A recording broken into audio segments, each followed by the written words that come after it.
আমরা ভালো চাই, আমরা ভালো করি, ভালো পজিশনে থাকি, আমার মামা দুই চোখে দেখতে পারতো না। আমার আত্মীয় স্বজনরা আমাকে সবসময় হেট করতে ইন এ সেন্স হচ্ছে আমি কিন্তু আজকে অভিনয় করার কথা না, আমার আজকে মাদ্রাসায় থাকার কথা ছিল।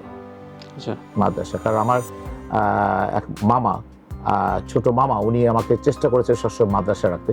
আমাকে কোনো ভালো স্টুডেন্ট হওয়ার জন্য উনি কখনো চাইতেন না। উনি আমাদের বাসায় থাকতেন, সবসময় আমার মাকে পোক করতেন। আমার মা ভীষণ সরল, ভীষণ সহজ একটা মানুষ ছিলেন। এই মানুষটা এতই সরল ছিলেন, আমার ছোট মামা যা বলতেন উনি তাই শুনতেন।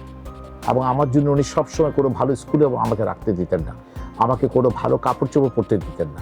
আমাকে ঈদের দিন আমাদের ড্রাইভার ছিল তো একটা মানুষ, তার অনেকগুলো সন্তান, সবাই কিন্তু দামি দামি কাপড় পরেছে এবং ঈদের দিন সবাই কাপড় পরেছে, ঈদের নতুন কাপড় পরেছে।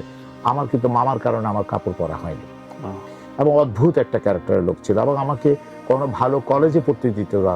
আমার ভাই কুমিল্লা ক্যাডেট কলেজে ভর্তি হতে যাচ্ছে, ট্রাঙ্ক রেডি, শুধু বেবিটিক্সি নিয়ে আসতেছে, বেবিটিক্সি করে শুধু বাসে স্টেশনে যাবে। এই ট্রাঙ্ক কেন, কে যাচ্ছে, কোথায় যাচ্ছে? আমার ভাইয়ের নাম হচ্ছে মনির, বড় ভাই, যাচ্ছে অমুক জায়গায়। না, ক্যাডেট কলেজে পড়া যাবে না। ওনার ছেলে কিন্তু ঠিকই বসুন্ধরা একটা বড় ইউনিভার্সিটিতে পড়াশোনা করেছে, ওনারা পড়তে পারবে। আমরা এই বৈষম্য উনি, আমরা ভালো চাই, আমরা ভালো করি, ভালো পজিশনে থাকি, আমার মামা দুই চোখে দেখতে পারতো না।